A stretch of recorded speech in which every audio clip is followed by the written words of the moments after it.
Perkenalkan, nama lengkap saya Sriningsih Milda Toto. Saya selaku Ketua dari Kelompok 5 Manajemen Keuangan dengan NIM 19190358, Prodi Akuntansi kelas A semester 3. Dan berikut adalah anggota kelompok saya. Shalom, perkenalkan nama saya Maria M. Batu, NIM 19190045, Prodi Akuntansi kelas A semester 3. Salam, perkenalkan nama lengkap saya Antoneta Malo, NIM 19190006.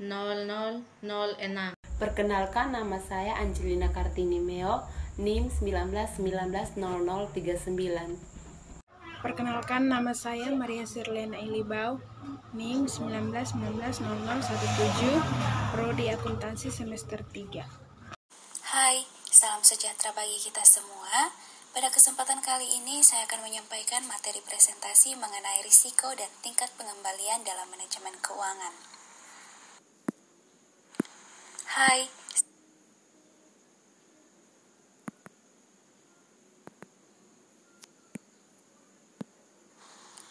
seperti yang kita ketahui, ada dua aspek yang perlu dipertimbangkan oleh manajemen perusahaan dalam pengambilan keputusan keuangan, yaitu yang pertama, ada tingkat pengembalian atau yang biasa kita kenal dengan istilah retur, dan yang kedua ada resiko atau risk keputusan keuangan tersebut.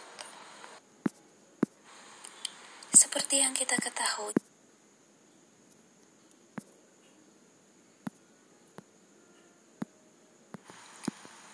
dan di sini saya juga akan memberikan masing-masing dua definisi daripada retur dan juga resiko, yang dimana definisi pertama pada retur atau yang biasa kita kenal dengan tingkat pengembalian adalah imbalan yang diharapkan yang diperoleh di masa mendatang, dan definisi yang kedua pada retur adalah tingkat keuntungan yang diharapkan sebagaimana yang telah tertera di slide berikut ini.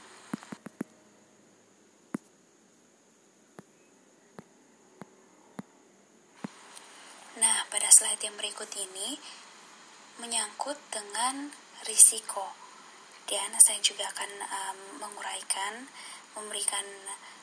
beberapa definisi daripada risiko, yang dimana definisi pertama daripada risiko adalah kemungkinan terjadinya hasil yang tidak diinginkan atau berlawanan dari yang diinginkan. Dan definisi yang kedua daripada risiko adalah kemungkinan terjadinya penyimpangan dari rata-rata dari tingkat pengembalian yang diharapkan yang dapat diukur dari standar deviasi dengan menggunakan statistika. Selanjutnya saya akan menjelaskan hubungan antara risiko dan retur yang diharapkan. Jadi hubungan antara risiko dan retur yang diharapkan merupakan hubungan yang bersifat searah dan linear, yang artinya besar risiko suatu aset maka akan semakin besar pula retur yang diharapkan atas aset tersebut dan sebaliknya. Jadi dapat disimpulkan bahwa antara risiko dan retur memiliki hubungan timbal balik antara satu dengan yang lain. Nah, pada bagian risiko aset, kita dapat melihat dengan dua cara, yakni cara yang pertama dalam basis berdiri sendiri atau on a stand-alone basis yang masuk ke dalam risiko tunggal, dan yang kedua dalam konteks portofolio atau in a portfolio context yang masuk dalam risiko aset dalam suatu portofolio.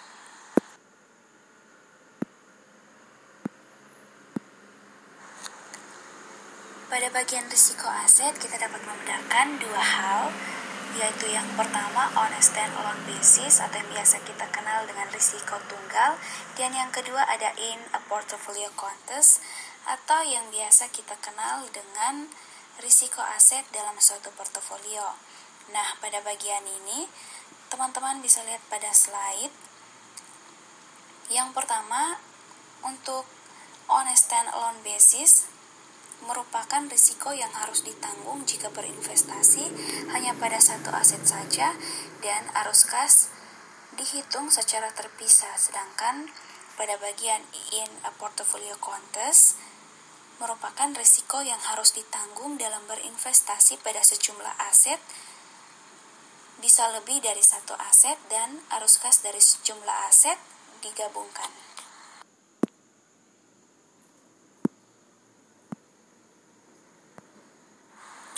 Masuk dalam risiko portofolio. Jadi di dalam risiko portofolio dibedakan menjadi dua bagian, yaitu yang pertama ada risiko sistematis yang mencakup risiko pasar atau risiko umum, yang dimana terkait dengan perubahan yang terjadi di dalam pasar dan mempengaruhi retur seluruh saham yang ada di pasar.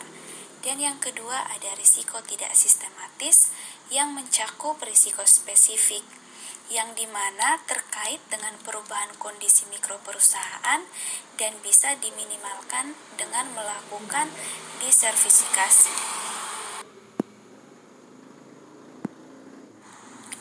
Berbicara mengenai diversifiable risk dan market risk, maka saya juga akan menjelaskan sedikit mengenai kejadian serta efek yang terjadi pada kedua hal tersebut. Yang pertama kita lihat ada diversifiable risk yang dimana disebabkan oleh kejadian-kejadian random seperti mogok kerja, sukses atau gagalnya marketing program, dan efeknya terhadap portofolio dapat dihilangkan dengan cara diversifikasi.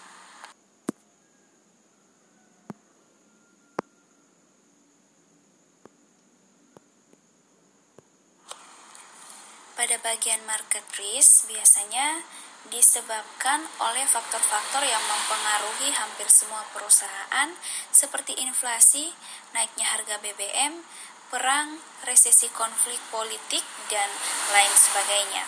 Demikian isi presentasi saya kali ini. Saya berharap hasil presentasi yang saya berikan ini bisa bermanfaat untuk kita semua, dan bila ada kekurangan atau kesalahan, saya mohon maaf. Sekian dan terima kasih.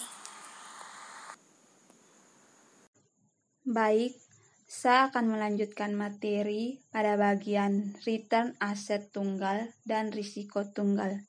Dalam return dan risiko, kita akan belajar beberapa topik. Namun sebelumnya saya akan menjelaskan dulu kira-kira kenapa kita harus belajar tentang return dan risiko. Jadi konsep return dan risiko ini, yang pertama itu adalah return, di mana return ini adalah tingkat keuntungan yang diharapkan dari suatu aset yang kita beli. Dan yang kedua, risiko. Risiko ini terkait dengan standar deviasi yang diterima atau keuntungan yang diterima. Berapakah risiko yang akan kita terima ketika kita membeli suatu aset? Apabila risiko dan return jika dikaitkan dengan sekuritas atau surat berharga, tentunya investasi dalam sekuritas mengandung potensi keuntungan dan risiko pada saat bersamaan. Jadi artinya, jika ilustrasinya sama-sama memiliki return 10% untuk investasi A dan investasi B, maka A dan B akan dipilih dengan risiko terendah. Lalu kemudian, investor selalu akan memilih investasi yang memberikan risiko terendah untuk tingkat keuntungan yang sama. Risiko dan return juga memiliki hubungan yang positif, yang artinya semakin tinggi risiko, maka akan semakin tinggi pula return. Atau kita mengenalnya dengan konsep high risk, high return. Kemudian, dalam menilai investasi, investor melihat potensi keuntungan dari risiko. Selain risiko dilihat, return juga akan dilihat. Maka dari itu, mari kita simak return aset tunggal. Return investasi terdiri dari dua komponen utama, yaitu yield. Yield ini merupakan komponen return yang mencerminkan aliran kas atau pendapatan yang diperoleh secara periodik dari suatu investasi. Dan yang kedua, capital gain. adalah keuntungan dari kenaikan harga saham jika harga jual saham lebih tinggi dari harga beli. Jadi, kita akan mendapatkan profit atau capital gain jika kita menjual saham lebih tinggi harganya dibandingkan dengan harga beli. Return total investasi dapat dihitung menggunakan rumus sebagai berikut. Return sama dengan capital gain plus yield. Return capital loss merupakan selisih dari harga investasi sekarang relatif atau tidak tetap dengan harga periode yang lalu. Kita dapat menggunakan rumus capital gain yang sudah ditetapkan dengan keterangan PT adalah harga investasi sekarang dan PT kurang 1 adalah investasi periode yang lalu. Kemudian masuk pada cara mengukur risiko. Ada 3 cara pengukuran risiko tunggal, di antaranya yang pertama, return yang diharapkan. Return yang diharapkan ini merupakan rata-rata tertimbang dari distribusi probabilitas dengan rumus sebagai berikut. Sedangkan deviasi standar return adalah mencerminkan total risiko dari suatu portofolio investasi total risk yang dimaksud mencangkup risiko sistematis maupun risiko yang berasal dari portofolio itu sendiri. Atau semakin besar standar deviasi, maka semakin besar pula risiko dari reksadana tersebut.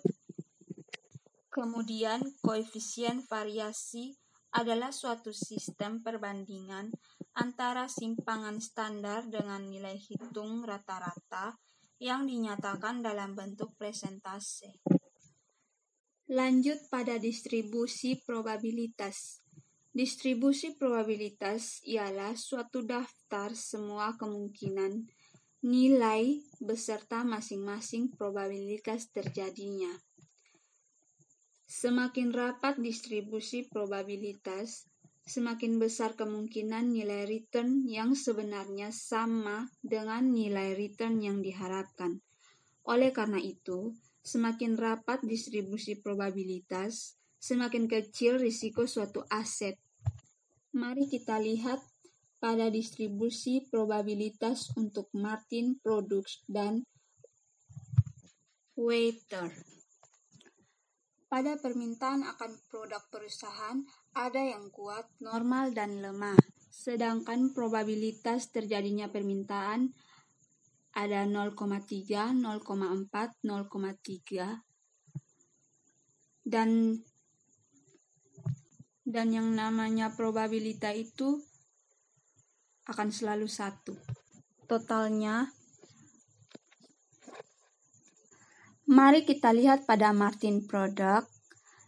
Jika permintaan akan produk perusahaannya kuat, maka pada Martin Product akan mengalami 100%, sedangkan pada US Water 20% dengan probability 0,3.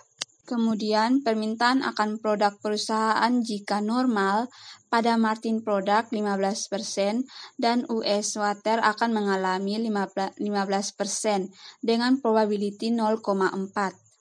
Kemudian, jika permintaan akan produk perusahaan lemah pada probability 0,3 dan Martin Product akan mengalami 70%, sedangkan US Water akan mengalami 10%. Kemudian, dengan menggunakan data Martin Product, kita dapat menghitung tingkat pengembalian yang diharapkan Martin Product sebagai berikut dengan rumus R sama dengan P1R1 ditambah P2R2 ditambah P3R3. Kemudian dengan menggunakan data US Water, kita dapat menghitung tingkat pengembalian yang diharapkan US Water sebagai berikut dengan rumus yang ada, yaitu return sama dengan P1R1 ditambah P2R2 ditambah P3R3. Materi selanjutnya expected return variance and covariance. Teman-teman bisa lihat di sini kita dapat dari mana 11,00%. Langsung saja ERE sama dengan 1 bagi 3 kali negatif 7% tambah 1 bagi 3 kali 12% tambah 1 bagi 3 kali 28%. Jadi hasilnya ERE sama dengan 11%. Teman-teman, contoh yang kedua, kita lihat di sini lagi, kita dapat dari mana 7,00%. Langsung saja ERB sama dengan 1 dibagi 3 kali 17% tambah 1 bagi 3 kali 7% tambah 1 bagi 3 kali negatif 3%. Jadi hasilnya ERB sama dengan 7%. Teman-teman, kita lihat di sini lagi, kita dapat dari mana 3,24%. Nah, 11% dikurang 7% kuadrat. Jadi hasilnya 3,24%. Sama lagi dengan soal ini, kita dapat dari mana 0,01%. Langsung saja 11% dikurang 12% kuadrat.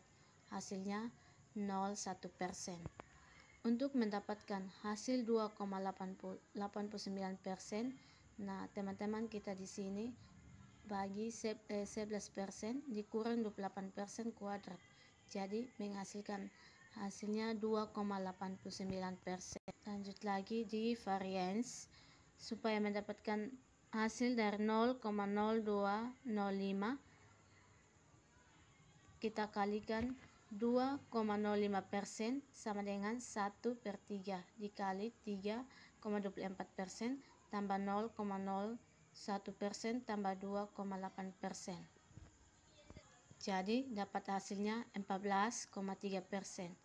Akar 0,025. Di sini ada contoh kasus. Data probabilitas dan tingkat pengembalian dalam berbagai kondisi ekonomi atas saham X. Di sini dibagi 3. Kondisi ekonomi, probabilitas, dan retur. Di kondisi ekonomi ada baik, normal, dan buruk. Probabilitasnya kondisi ekonomi baik 30%, probabilitas kondisi ekonomi normal 40%, probabilitas kondisi ekonomi buruk 30%. Returnya di probabilitas 20%, 18% dan 15%. Pertanyaannya, berapa besar risiko saham X? Penyelesaiannya, expected return kurang ER adalah E dikali RX sama dengan 30% dikali 20% tambah 40% dikali 18% tambah 30% dikali 15%.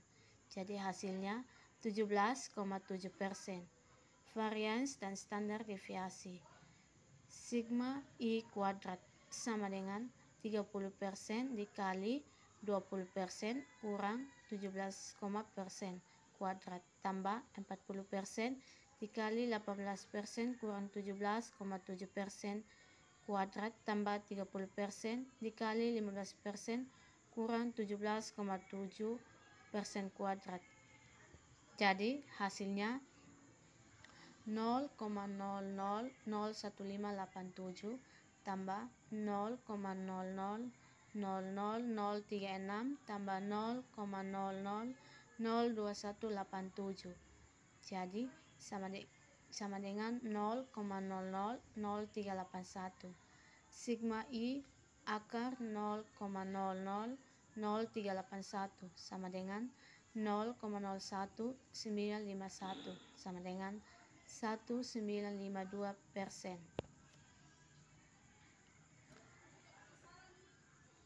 Nah, sekarang ada kasus yang tidak diketahui probabilitas. Rumusnya teman-teman bisa lihat di sini ya.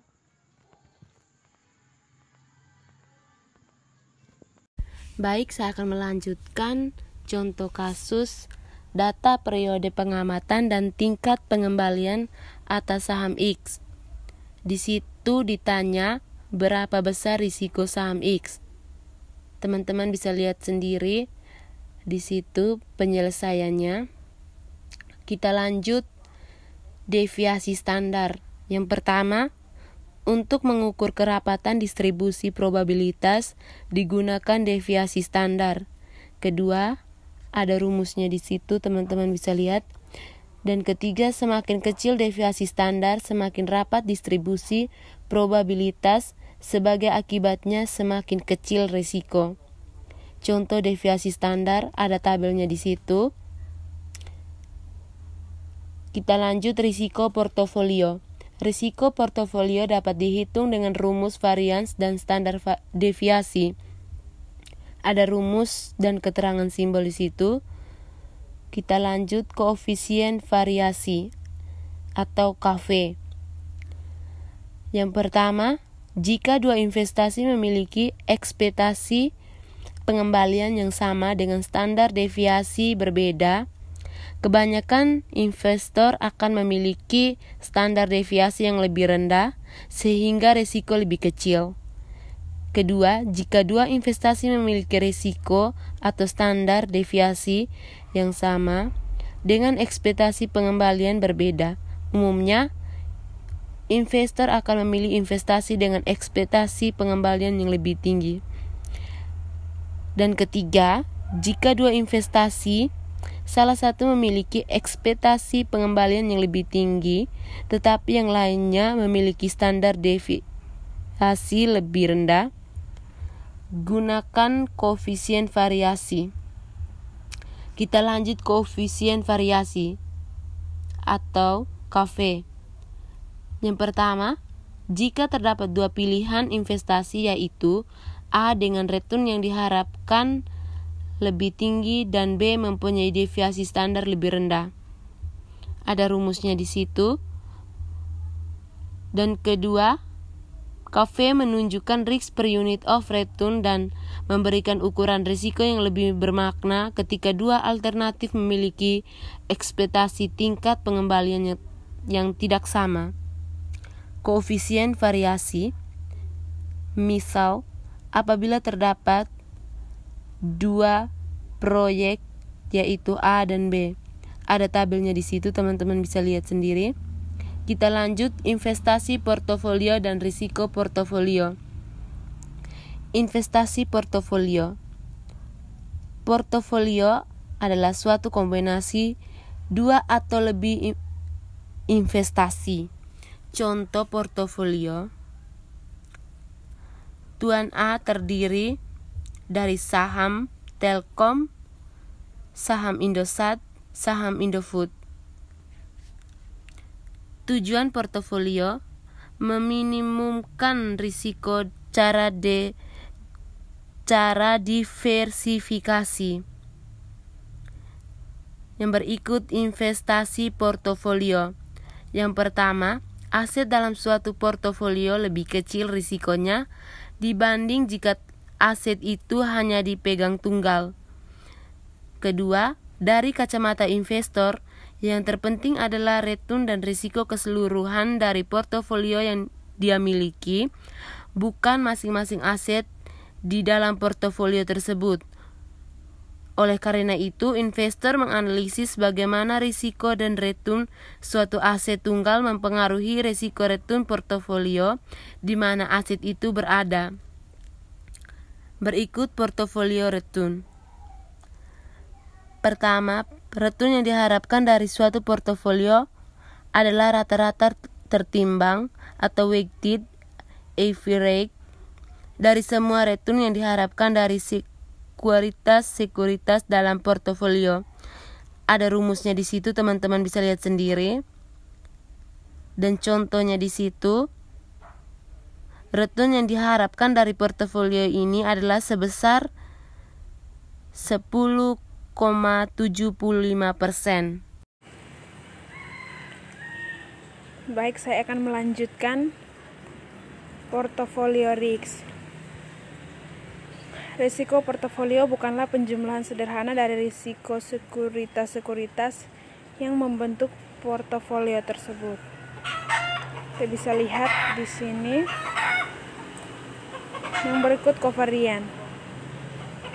Dalam konteks manajemen portofolio, covariance menunjukkan sejauh mana return dari dua sekuritas mempunyai kecenderungan bergerak bersama-sama. Yang berikut koefisien korelasi. Dalam konteks diversifikasi, korelasi menunjukkan sejauh mana return dari suatu sekuritas terkait satu dengan lainnya. Bisa lihat di sini. Yang berikut konsep koefisien korelasi. Penggabungan dua sekuritas yang berkorelasi positif sempurna atau tidak akan memberikan manfaat pengurangan risiko. Penggabungan dua sekuritas yang berkorelasi nol akan mengurangi risiko portofolio secara signifikan. Selanjutnya kita bisa lihat di sini. Yang berikut menghitung risiko portofolio. Dalam menghitung risiko portofolio ada 3 hal yang perlu ditentukan, yaitu varians setiap sekuritas, covariance antara satu sekuritas dengan sekuritas lainnya, bobot portofolio untuk masing-masing sekuritas. Kita bisa baca dan lihat di sini selanjutnya. Risiko portofolio kasus 2 sekuritas. Rumus yang dipakai adalah, kita bisa baca di sini. Keterangan KP standar deviasi portofolio. WA sama dengan proporsi dari sekuritas A pada portofolio. WB sama dengan proporsi dari sekuritas B pada portofolio. PAB sama dengan koefisien korelasi pada sekuritas A dan B. Yang berikut market and diversifiable risk. Dalam suatu kondisi-kondisi tertentu, mengkombinasikan sekuritas dalam portofolio mengurangi risiko tapi tidak menghilangkan risiko. Kita bisa baca di sini. Yang berikut Capital Asset Pricing Model atau CAPM. Capital Asset Pricing Model atau CAPM merupakan model untuk menentukan harga suatu aset. Nah, seterusnya kita bisa lihat di sini. Yang berikut digunakan untuk menganalisis risk dan rates of return. Kesimpulan dari CAPM, risiko yang relevan dari suatu saham adalah kontribusi risiko saham tersebut pada risiko portofolio. Ya, selanjutnya beta dalam CAPM. Koefisien beta adalah jumlah risiko dari suatu saham yang dikontribusikan untuk portofolio pasar. Selanjutnya kita bisa lihat di sini. Ya, yang berikut beta dalam CAPM.